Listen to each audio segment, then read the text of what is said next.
I'm GW Schulz. This is my illustrious reporting partner, Andrew Becker.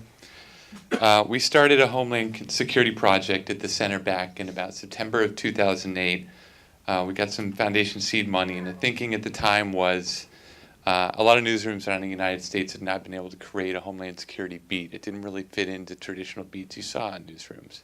You have crime and courts beats, education, public health, even for Midwest papers, they have religion beats.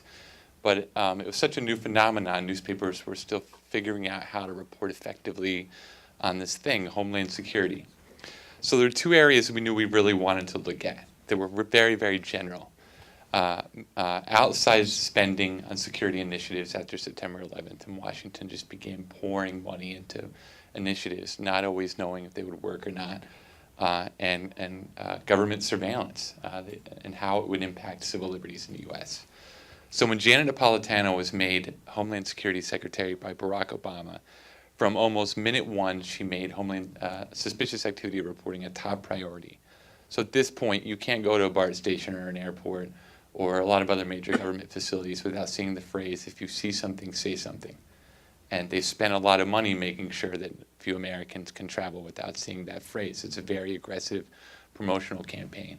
And the idea was to get local police, private security personnel, and ultimately everyday Americans to reporting the activity they thought might have a potential nexus to terrorism. But one of the issues is the types of activities that commonly come up on the list that government officials will identify as suspicious activities are not activities that violate any known rules or laws. It's things like photographing the Golden Gate Bridge, taking notes at the Golden Gate Bridge as if you might be casing the joint. In one case recently I heard about, it was an elderly woman who likes to paint and set up an easel and her painting pad or canvas near chemical manufacturing plants. She likes to paint these facilities, and she had a suspicious activity report generated about her. The Los Angeles Police Department has a list of 60 different activities they consider potentially suspicious that patrol officers are required to note on an incident report if they're reporting to another case, like they show up on a domestic disturbance call and see something inside the home that might indicate to them terrorist attack planning. So that's how things really got started. In the course of our reporting that had us locally in the Bay Area, Southern California, out to the East Coast, Washington, D.C., police told us over and over again that this isn't really anything new. Police have been picking up tips, leads, and writing them down and sharing them with other police officers and briefings on patrol for centuries. But there is something that's different here, that's new post 9/11. This program that George described began under the Bush administration and has really been expanded by the Obama team. And it's an effort to standardize the suspicious activity reporting when they have a potential nexus to terrorism. And it's essentially an effort to get local police, state police, federal law enforcement, and even all the way up to intelligence officers or the intelligence community to have really kind of a standard language when we're talking about terrorism threats, the idea of connecting the dots. It was a major finding of the 9/11 Commission that law enforcement and the federal government and intelligence did not communicate. State and locals didn't talk to each other. They didn't talk to the feds. The feds didn't talk to the intelligence world, the CIA, because there was a wall there. So the idea was we needed post 9/11 better information sharing. And these programs are the government's avenue to do that. Not only with law enforcement, but as George pointed out, also with private companies, private citizens, and a whole industry is building up around this for intelligence sharing. So there's different, we went to, in one case, San Diego, we went to a conference for law enforcement and information sharing, and there were different vendors that were selling computer programs. So any of you can go for your local police department and log on or access the website, and you saw something weird, your neighbor left their garbage cans out for too long, or whatever it might be, you could put that into the system. All right, so it's one thing for us to have an interest in this program. It's another thing entirely to figure out how we're going to peel back the curtain from it. That's really the mission of CIR, not just to report that the initiative is growing. It's to figure out how it's playing out on the street. So CIR for a long time has used open government laws to try to gain access to government programs and get inside of them in a way that maybe other news organizations haven't been able to.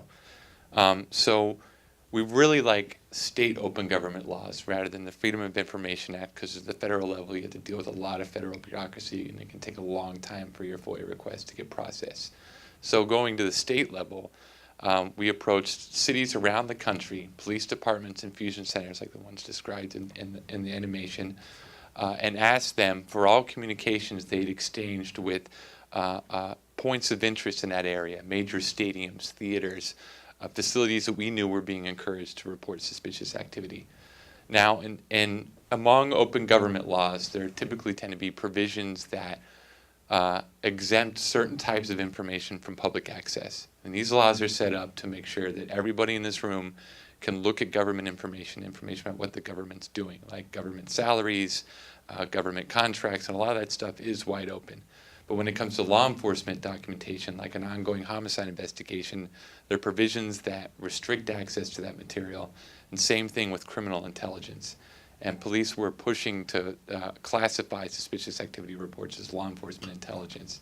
So in the end, we must have sent out 24 public records requests to cities all over the country trying to get access to these reports. We battled at length with LA because we knew they were generating a lot of these reports, and we lost. With the exception of Minnesota. Minnesota has fairly good open government laws, and they weren't at the point yet with their program where they had managed to restrict well enough public access to suspicious activity reports. So we send a request to police near the Mall of America and the Fusion Center in Minnesota, and we say we want all communications exchanged with the mall. We didn't say the phrase suspicious activity report. I want all emails, I want any piece of paper you've exchanged with them, hoping we would net suspicious activity reports in the process. And that's primarily what we got. A big box shows up at my door in a CD-ROM that totaled, what in the end was like 1,300 pages of material. So we said, okay, if this is what we're going to have to work with, we'll move forward with this. And if we get some additional material around the country, we'll use it. But as far as we were concerned, we now had insight into this program. We had a glimpse inside this program that no one else had. I just got to reiterate the amount of time and effort that George had put in, really obsessed over. I mean, this is the kind of stuff that George and I just completely nerd out on. I mean, we just are completely obsessed of trying to find the exact right phrase, the right words to crack the code.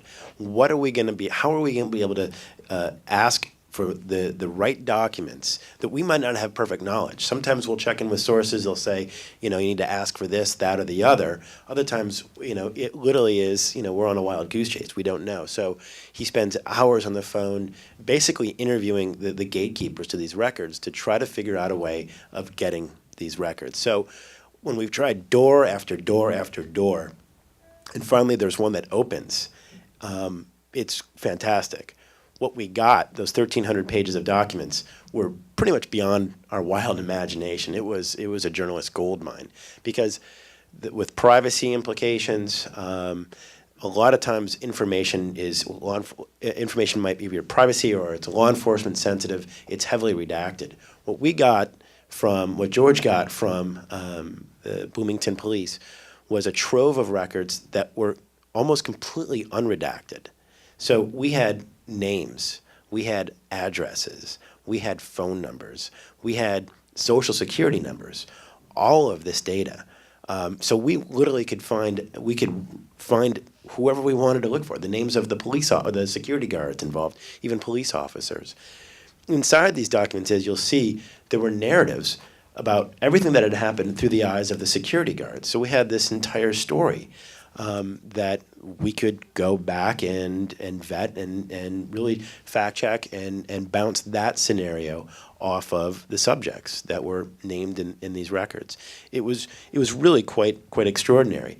So with that in hand, we set out to tell a couple of different stories that looking at the Mall of America as a case study for these expanding programs, looking at domestic intelligence gathering and sharing, and what that looked like, putting a face on these reports.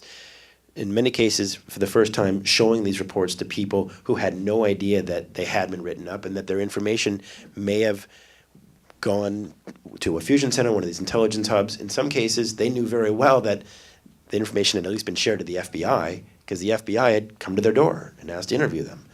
So we set out to tell that story, and that's what we did with National Public Radio and the NewsHour, and that was really a kind of a heartland story. We also wanted to take the story back to Washington, D.C. and look at, and do a Beltway story, and look at the government agency at the Department of Homeland Security that was responsible for connecting these dots and analyzing these, responsible for analyzing these dots in order to connect the dots. And how well were they operating? Still a young office, a young agency, and what were they doing to make America safer, which is the goal of all of this.